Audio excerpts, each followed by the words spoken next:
નહોતી, બીજી રીતે આવી ગઈ. કઈ રીતે આવી ગઈ? તારો ડોલરનો ભાવ એટલો વધી ગયો હતો, તે વખતે 69 જેવો પહોંચી ગયો હતો, અને એનો જે બિઝનેસ હતો એ બિઝનેસમાં એને એનાથી જ ઘણો મોટો લાભ થઈ ગયો, અને એ થયું. એટલે ઘણી વખત શું છે કે માણસ જ્યારે આમ દિલ ખોલીને કરતો હોય છે ને, એવા સમયે પુણ્ય કર્મ પણ એવું અનુકૂળ થઈ જાય છે કે ક્યાંકથી ને ક્યાંકથી એ મળી રહે છે. પણ આપણને ત્યાં વિશ્વાસ નથી, શ્રદ્ધા નથી. આપણે સમજીએ છીએ કે આપશું તો ઓછું થશે. અહીં આપવાથી ઓછું થતું જ નથી. જેમ જ્ઞાન, હું વિચાર કરું કે ભાઈ હું આ બધાને આપી દઈશ તો મારી પાસે શું રહેશે? મારી પાસે તો વધ્યા કરવાનું છે, મારે કાંઈ ચિંતા નથી કરવાની. જેટલું આપું એટલું વધે, ના આપું તો કટાઈ જાય. ઉલટાનું ના આપું તો કટાઈ જાય, હું પણ ભૂલી જાઉં, બધું કાંઈ યાદ ન રહે.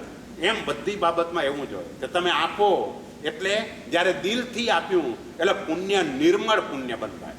અને નિર્મળ પુણ્યનું કામ એ છે કે એ તમને તાત્કાલિક તો આપે પણ જોડે સદબુદ્ધિ પણ આપી દે, અને એ સદબુદ્ધિના કારણે તમારા આગળનો માર્ગ ખુલતો જાય. એટલે પ્લાનિંગ કરવાનું. તમે આ બધા પ્રોજેક્ટ રિપોર્ટ તો તૈયાર કરો છો, હું તમને બીજો આત્માનો પ્રોજેક્ટ રિપોર્ટ તૈયાર કરવાનું કહું છું. ભાઈ મોક્ષ માટે પણ પ્રોજેક્ટ રિપોર્ટ તો તૈયાર કરવો પડે ને. જેમ અહીં તમે કેટલું નક્કી કરો છો, બધું આમ ચોક્કસ પરફેક્ટ આખું ઓલું કરીને ચાલો છો, તેમ અહીં પણ નક્કી કરો. ચાલો મારે દાન કરવું છે તો પહેલાં નક્કી કરો કેટલું દ્રવ્ય, જે પણ દ્રવ્ય નક્કી કરવું, XYZ. હવે નક્કી કરો કે મારે કયા ક્ષેત્રમાં વાપરવું છે એ નક્કી કરો. ક્રમસર નંબર રાખો.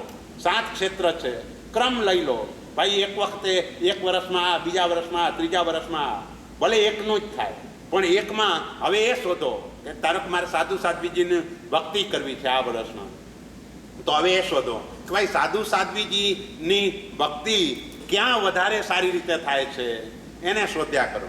એટલે આનાથી મોટો બેનિફિટ તમને કયો થયો ખબર છે? તમે જે દાનનો સંકલ્પ કર્યો ને ત્યારથી જ તમારે ત્યાં પુણ્ય આવવાનું શરૂ થઈ ગયું.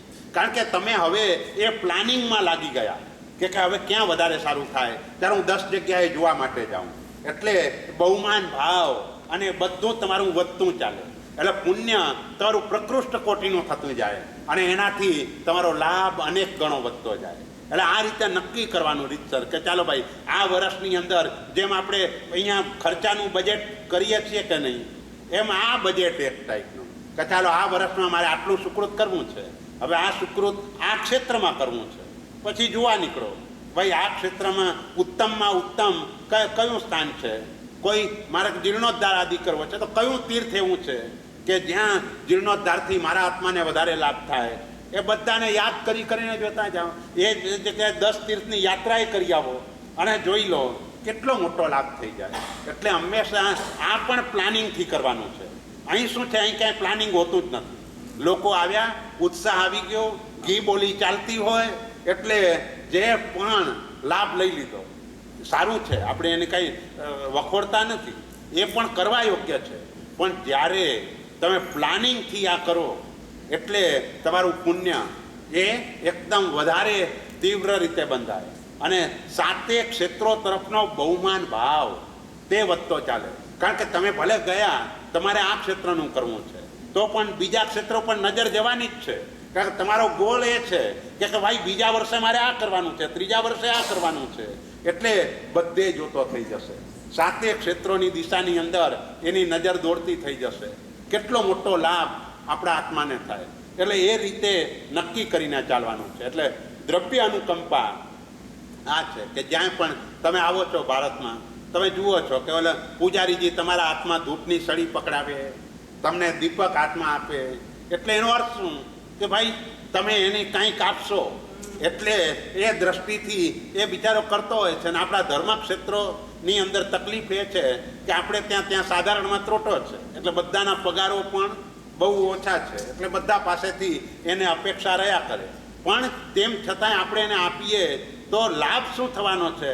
તો ભાઈ જ્યારે આશાતના થતી હશે ને તેવા સમયે તેને સમજાવશો તો એ તરત જ એ આશાતનાને દૂર કરશે. બસ આ જ મોટો લાભ છે. અને બીજી રીતે માત્ર ધ્યાન દોરવા પૂરતી વાત છે કે કોઈ પણ તીર્થમાં જઈએ ત્યારે પૂજારીજી પાસે ચંદન વગેરે ઘસાવવું નહીં. એ એટલા માટે કે કોઈક જગ્યાએ આપણને ખબર નથી કયા તીર્થનો વહીવટ કેવો છે. કોઈક જગ્યાએ એવું પણ બને કે એને દેવ દ્રવ્યમાંથી પગાર અપાતો હોય તો અને એનો આપણે ત્યાં નિષેધ નથી, એ પણ અમુક રીતે જ્યારે નાના જે સ્થાનો હોય ને તે વખતે પૂજારીને એ પગાર આપવો પડે તો આપે, પણ એની પાસે આપણે આપણું કામ કરાવ્યું એટલે દેવદ્રવ્યના પગારમાંથી આપણું કામ થયું, એટલે એ દ્રષ્ટિએ આપણને દેવદ્રવ્ય ભક્ષણનો દોષ લાગે. માટે શક્ય હોય ત્યાં સુધી કોઈ પણ પૂજારીથી એની પાસે આપણું કોઈ કામ કરાવવાનું નહીં, જે પણ બધું જ જાતે કરવાનું. અને આપણે સાહેબ પાલિતાણામાં ને બધે તો જોઈએ કે એ લોકો પાલિતાણામાં એમાં તો શું છે કે બધું લગભગ મને એક્ઝેક્ટ બરાબર ખ્યાલ નથી, પણ લગભગ સાધારણ નો અપાય, લગભગ મને બરાબર ખબર. બીજા બધા બી તીર્થમાં આ વખતે ગયા હતા તો ત્યાં આગળ નોર્મલી છે ને તો કાં તો તૈયાર કરીને મૂકી દીધું હોય અથવા તો પછી કોઈ ભાઈ છે ને કન્ટિન્યુઅસ ઘસતા હોય, બાજુમાં એક તમડું રાખ્યું હોય કે જેમાં ના પણ તમારે આપણું ચંદન હોય આપણી પાસે તો એવી વ્યવસ્થા પણ દરેક તીર્થમાં હોય જ, ડબલ વ્યવસ્થા હોય. એક તો જનરલ વ્યવસ્થા હોય અને પછી આપણા માટે આપણે ત્યાં તો આમ ખરેખર સિદ્ધાંત તો એ છે કે જીન મંદિરની અંદર આવ્યા પછી ભલે જીન મંદિરમાં ચંદનની વ્યવસ્થા છે, આપણું ચંદન ઘસવાની, આપણું કેસર ઘસવાની, તો પણ એનો ઉપયોગ આપણે નથી કરવાનો. ઘરે ઓરસીઓને રાખી ઘરેથી ઘસી અને પછી અહીં આવવાનું છે. એટલે મૂળ જે સૈદ્ધાંતિક બાબત જોઈએ તો સૈદ્ધાંતિક બાબત એ છે કે બધું જ ઘરેથી અહીં કને લાવી અને એ રીતે કરવાનું હોય છે. એટલે આમાં શું છે, જેટલું ચોખ્ખું થાય એટલું આત્માને લાભ વધારે, જેટલું. અને તેમ છતાંય કદાચ આપણે દેરાસરનો ઉપયોગ પણ કરીએ, અહીંયા આવ્યા તો પગ ધોવા પડ્યા તો પાણીનો ઉપયોગ થયો કે એ બધો જે ઉપયોગ થયો ત્યાં પછી આપણે વિચારવાનું કે હવે મારે સાધારણ દ્રવ્યની અંદર અમુક રકમ આપી દેવી જોઈએ. જેટલો આપણે ઉપયોગ કર્યો છે એનાથી સવાયું દોઢું ડબલ, જેનો જે ભાવ હોય, જેની જે પાસે જે વ્યવસ્થા હોય એ પ્રમાણે એને સાધારણ દ્રવ્યની અંદર પૈસા આપવા જોઈએ. જો એ ના આપે તો એ પણ ગુનેગાર. શક્તિ હોવા છતાં ના આપે તો, જેની શક્તિ નથી એના માટે ક્યાંય વાત જ નથી, પણ જેની પાસે શક્તિ છે અને ના આપે તો એ ગુનેગાર છે. એટલે દરેક જગ્યાએ આપણે યથાશક્તિ શબ્દનો ઉપયોગ કરીએ છીએ. એ યથાશક્તિને બંને રીતે લેવાનું છે. શક્તિને ગોપવવાની પણ નથી અને શક્તિથી ઉપરવટ પણ જવાનું નથી. બંને રીતે દાનમાંય શક્તિથી ઉપરવટ જવાનું નથી તમારી જેટલી, કારણ કે શક્તિથી ઉપરવટ જઈને આપ્યું તો પછી આર્ત ધ્યાન વગેરે થવાની પૂરેપૂરી શક્યતા છે. માટે શક્તિથી ઉપરવટ પણ જવાનું નહીં અને શક્તિને ગોપવવાની પણ નહીં, એ રીતે કરવું છે. બોલો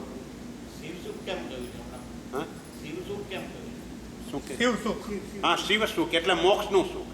શિવ એટલે મોક્ષ અને સુખ એટલે સુખ, મોક્ષનું. અથવા ક્યાંક શર્મ શબ્દ હોય, શિવ શર્મ, તો શર્મનો અર્થ પણ સુખ. શિવ સુખ એટલે મોક્ષનું સુખ. કારણ કે સુખ એ જ છે. આપણે જે અત્યારે જે કહીએ, આપણે જેને સુખ કહીએ છીએ ને, હકીકતમાં તો સુખ શબ્દ, મોક્ષનું સુખ, આ જે શબ્દ બોલીએ છીએ ને એ મોક્ષમાં સુખ છે જ નહીં. આ હું પાછું ઉલટી વાત કરું છું તમને. મોક્ષમાં સુખ છે જ નહીં. તો કે શું છે મોક્ષમાં? આનંદ છે. આનંદ છે. કારણ સુખ એ આનંદની વિકૃતિ છે. આપણે વ્યવહારમાં અહીંની ભાષામાં સુખ શબ્દનો ઉપયોગ કરીએ છીએ એટલે ત્યાંય સુખ શબ્દ બોલતા થઈ ગયા. હકીકતમાં ત્યાં સુખ નથી, આનંદ છે. એટલે જ આપણે ચારિત્રનું બીજું નામ આનંદ કહીએ છીએ. જે સચ્ચિદ આનંદ તમે શબ્દ બોલો છો ને, તો સત એટલે દર્શન, ચિત્ત એટલે જ્ઞાન અને આનંદ એટલે ચારિત્ર. ચારિત્ર એટલે પોતાના સ્વભાવમાં રમી રહ્યો છે આત્મા, એ આનંદ છે. એટલે મોક્ષમાં આનંદ છે. મોક્ષની અંદર સુખ કરતાં પણ આનંદ છે. એટલે સુખ તો આપણે કહીએ છીએ કે આપણે સુખી છીએ, પણ કોઈ સુખી નથી. જે બધા લોકો ભાઈ કેમ છો કે બહુ શાંતિ, પરમ શાંતિ. પણ પરમ શાંતિ હોય તો પછી બીજું કાંઈ કરવાની જરૂર જ નથી. તો બહુ સારું છે, પરમ શાંતિ મોક્ષમાં જ છે, બાકી કોઈ જગ્યાએ ક્યાંય હોતું જ નથી. એટલે અમુક શું છે કે વ્યવહારિક રીતે આપણી ભાષા એવી થઈ ગઈ છે, ક્યાંય પણ કોઈની શોક સભા હોય એ વખતે ઊભા થઈને બોલે ફલાણા વ્યક્તિની ન પૂરાય એવી ઘણી મોટી ખોટ પડી છે, અને આવા કેટલાય ગયા તો એ બધાની ખોટ પૂરાઈ ગઈ છે. કોઈને કોઈ દિવસે ક્યાંય તકલીફ પડી નથી, બધું આગળ આગળ ચાલ્યા જ કરે છે. એટલે વ્યવહાર ભાષા એવી છે કે વ્યવહાર ભાષાથી લોકો એ પ્રમાણે બોલે છે. હકીકતમાં તો એની અંદર ગુણની જ વાત આવવી જોઈએ. જ્યારે પણ એ શોક સભા નામ જ ન હોય, અનુમોદના સભા હોય. શોક સભા શાની? શ્રાવક છે, તો શ્રાવકનું મૃત્યુ તો મહોત્સવ કહેવાય, સાધુનું મૃત્યુ મહોત્સવ કહેવાય. તો ત્યાં તો અનુમોદના સભા હોય, એના જીવનની અંદર જે ગુણોનું ઉપાર્જન કર્યું હોય એની આપણે અનુમોદના કરવાની છે. બીજા લોકો સુધી એ ગુણ પહોંચે અને એને પણ એમાંથી કંઈક લેવાનું મન થાય, એ અનુમોદના કરીને જાય. શોક સભામાં તો શોક મોહનીય કર્મ બંધાય, અનુમોદનાની અંદર તમારી કર્મની નિર્જરા તો થાય, પણ તે ગુણ તમને ભવાંતરમાં સુલભ થઈ જાય, તાત્કાલિક એને એ પ્રાપ્ત થાય. પછી ગુણ ગમે તે હોય, તપશ્ચર્યાનો પણ હોઈ શકે, જ્ઞાનનો પણ હોઈ શકે, પણ એ ગુણની અનુમોદના કરી એટલે સહજ રીતે એનો અંતરાય તૂટ્યો અને એ લાભ આત્માને તે સમયે થઈ જાય છે. એટલે અહીં અનુકંપા, એ દ્રવ્ય અનુકંપા, એની સાથે સાથે ભાવ અનુકંપા, એ બંને અનુકંપા જોઈએ. તો ભાવ અનુકંપામાં દોષ દૂર કરવાની વાત છે, દ્રવ્ય અનુકંપાની અંદર દુઃખ દૂર કરવાની વાત છે. તો એ ચોથું લક્ષણ, અને પ્રાપ્તિની અપેક્ષાએ બીજું લક્ષણ એ છે. જે જીન ભાખ્યું તે નહીં અન્યથા, એહવો જે દ્રઢ રંગ, તે આસ્તિકતા લક્ષણ પાંચમું, કરે કુમતીનો એ ભંગ. એટલે જીન ભાખ્યું, જીનેશ્વર પરમાત્માએ જે કહ્યું છે એનાથી વિપરીત કાંઈ પણ હોઈ શકે જ નહીં, જકારપૂર્વક. કારણ કે એ જીનેશ્વર એ વિતરાગ છે, વિતરાગને અસત્ય બોલવાનું કોઈ કારણ નથી. તમે અસત્ય બોલવાને આપણે 4 કારણ કહીએ છીએ: સે કોહાવા, લોહાવા, ભયાવા, હાસાવા. ક્રોધ, લોભ, ભય અને હાસ્ય. પુણ્ય પ્રકાશના સ્તવનમાં પણ બોલીએ છીએ, ક્રોધ લોભ ભય હાસ્યથી જી બોલ્યા વચન અસત્ય. તો વિતરાગ જે પણ છે એને ક્રોધ નથી, એને લોભ નથી. પણ ભગવાન મહાવીર સ્વામીએ પોતાની પાઠ ગૌતમ સ્વામીને કેમ ના આપી? કેમ સુધર્મા સ્વામીને પાઠ આપી? તો કે ભાઈ ગૌતમ સ્વામીને તો તાત્કાલિક કેવળ જ્ઞાન થઈ જવાનું હતું, અને કેવળી થઈ જાય પછી વ્યવહાર કઈ રીતે ચલાવે, ઠપકો કઈ રીતે આપે કોઈને? કેવળ જ્ઞાન થયું એટલે કસાય જ ગયો. હવે શિષ્ય ઉપર ઉપકાર કરવો હોય તો કસાયની ત્યાં જરૂર છે. અમુક વખતે આમ કસાય લાવવો એ ધર્મ છે. અમુક વખતે જેમ કાલિકાચાર્ય, તો ઓલા સાધ્વીનો શીલભંગનો જે અવસર આવ્યો તો તે વખતે કસાય ન કરે તો દોષ લાગે. હવે તેવા સમયે કસાય કરવો એ ધર્મ થઈ જાય, ભલે પ્રશસ્ત કહેવાય, પણ એની જરૂર છે. એટલે પરમાત્મા મહાવીર દેવે પોતાની પાઠ ગૌતમ સ્વામીને ન સોંપી, પણ સુધર્મા સ્વામીને સોંપી. કારણ કે સુધર્મા સ્વામીને હજુ મોડું કેવળ જ્ઞાન થવાનું હતું, એટલે અત્યારે વર્તમાનમાં આપણી પાઠ પરંપરા તે સુધર્મા સ્વામીની કહેવાય. અને એટલે ભગવાન જે આપણે રાખીએ છીએ એમાં 5 શંખ રાખીએ છીએ. એ 5માં છે માટે 5. અને જેમ તીર્થંકરનું લંછન હોય એમ ગણધરનું પણ લંછન હોય. સુધર્મા સ્વામીનું લંછન શંખ અને 5મા ગણધર. એટલે આપણા ગુરુ ભગવાન 5 શંખ જોડે રાખે છે અને એમાં ભગવાનની સ્થાપના કરે છે. તો આ રીતે પછી એની સમક્ષ આપણે બધી આરાધના કરીએ છીએ. એટલે આસ્તિકતા તે આ છે કે જ્યારે ગુરુની સ્થાપના થઈ એટલે એમાં સાક્ષાત ગુરુ દેખાવા જોઈએ. ભગવાનની સ્થાપના થઈ, અહીં મુનિસુરત સ્વામી ભગવાન બેઠા છે, તો સાક્ષાત એ ભગવાન લાગવા જોઈએ. એ સાક્ષાત લાગે તો જ ભાવ આવે. પ્રતિમા દેખાય તો ભાવ ના આવે. એટલે સાક્ષાત પરમાત્મા છે આવો જો ભાવ હોય તો જ આપણે વધારે ભક્તિ કરી શકીએ. અહીં પણ ગુરુની સાક્ષાત ગુરુ છે, એટલે ગુરુની હાજરીમાં જેમ સંસારની વાતચીત વગેરે ન થાય એમ સ્થાપનાચાર્યજી સ્થાપ્યા છે એ પણ સાક્ષાત ગુરુ જ છે. જે રીતે ગુરુની સાથેનો વ્યવહાર, સામેનો વ્યવહાર, એ જ વ્યવહાર સ્થાપનાચાર્યજી સામેનો પણ એ જ પ્રકારનો વ્યવહાર હોય. એટલે આસ્તિકતા એ 5મું લક્ષણ છે. અથવા પ્રાપ્તિની અપેક્ષાએ સૌથી પહેલું લક્ષણ તે આસ્તિકતા છે. એટલે પૂર્ણ શ્રદ્ધા, બસ દેવ, ગુરુ અને ધર્મ એના તરફની પૂર્ણ શ્રદ્ધા, અથવા તો પરમાત્માએ જે કહ્યું છે તે સ્વરૂપે જ છે એવા પ્રકારની શ્રદ્ધા, એ પણ આસ્તિકતા છે.